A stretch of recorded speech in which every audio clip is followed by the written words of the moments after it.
Good morning, dear students. In today's class, we'll see the continuation of a partial differential equation.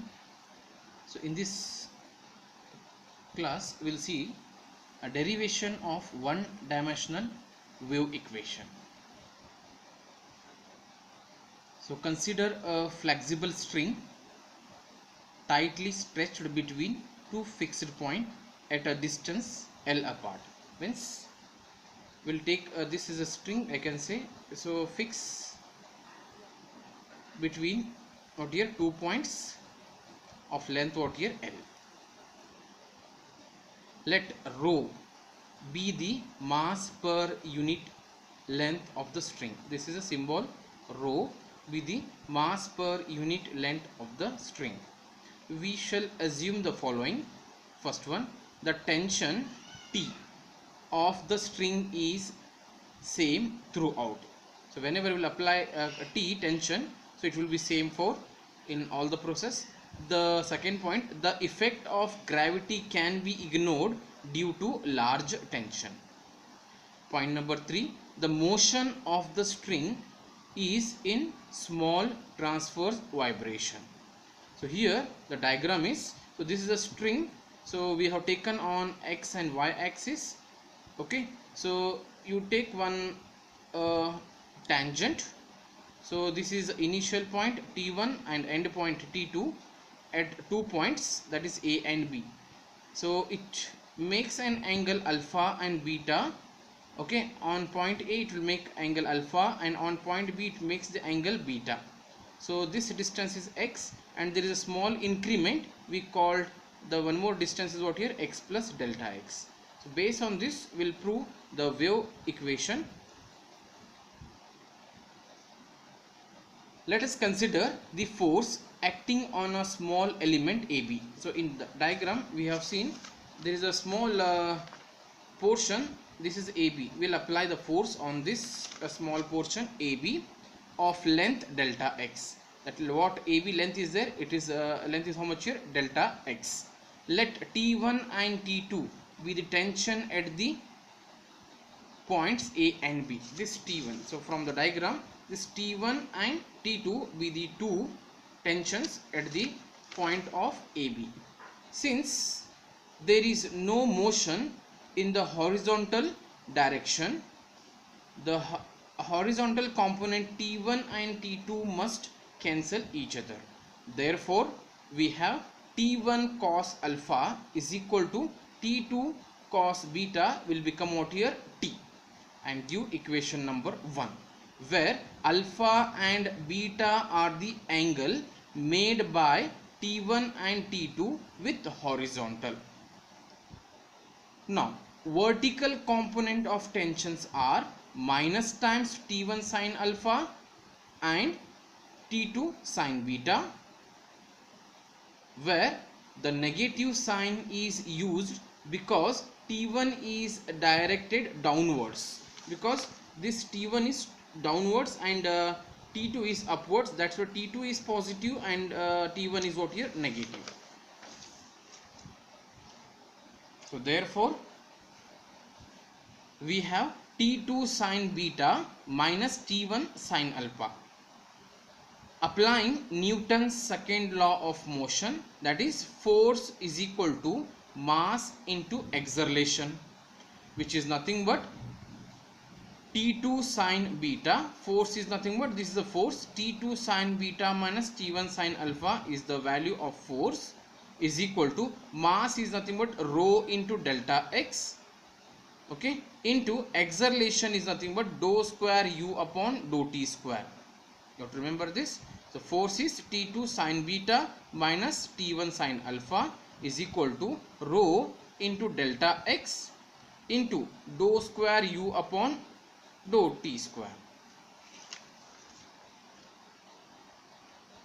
Now this rho into delta x is the mass of the acceleration element portion AB, and second derivative with respect to t represent the acceleration. So this is a small, so this rho into delta x is nothing but what here, mass of the element of the portion AB, and that what dou square u upon dou t square is there. This is second derivative with respect to t represent acceleration here.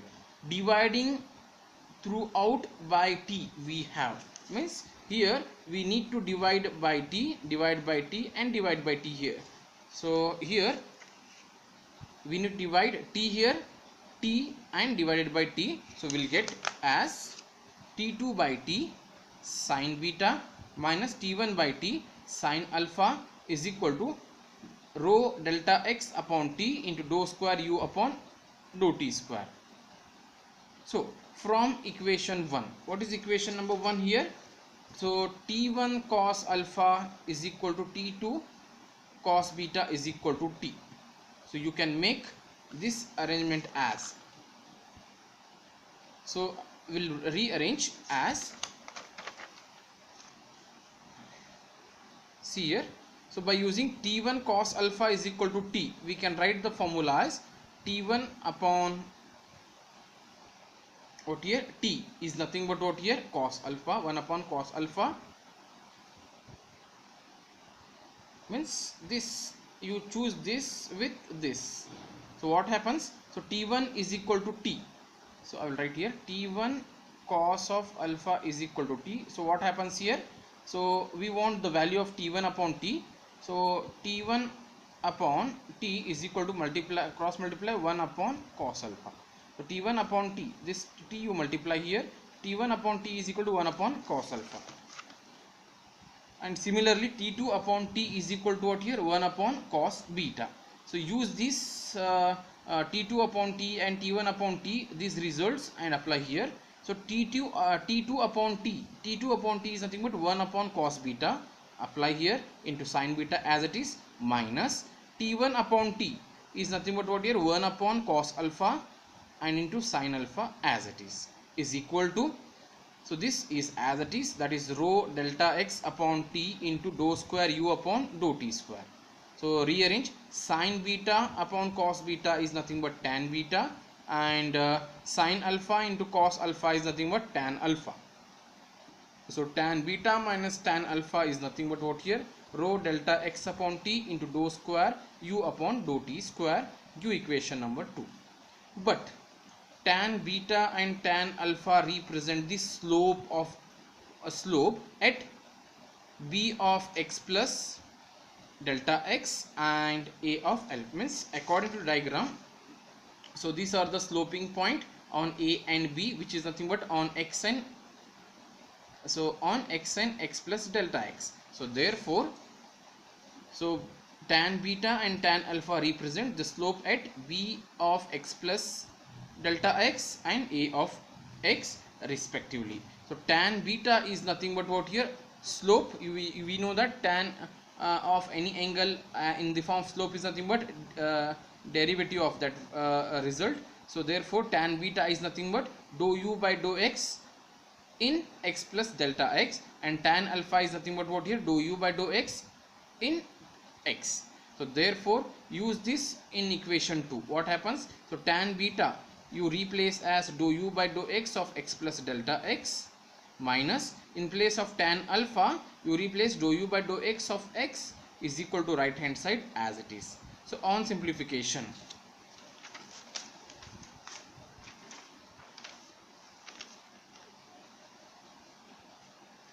so divide by delta x and making the limit as delta tends to 0. So left hand side you take what here, here you take, you whole thing you divide by delta x on both the side and take limit as delta x tends to 0. So limit delta x tends to 0, dou u by dou x of x plus delta x minus dou u by dou x of x whole divided by delta x is equal to, if you divide here delta x, this delta x and this delta x will cancel, rho upon t into dou square u upon dou t square is left, that you have to write as it is. So but the LHS is nothing but the, so this is nothing but a definition of your derivative with respect to x, treating t as a constant. So this is nothing but, this is by definition of derivative, it is dou by dou x of, this is nothing but dou u by dou x, or we can write this one as multiply dou into dou is dou square u into dou x is dou x square. So this you replace in place of the left hand side of our above equation. So this will be replaced by dou square u upon dou x square.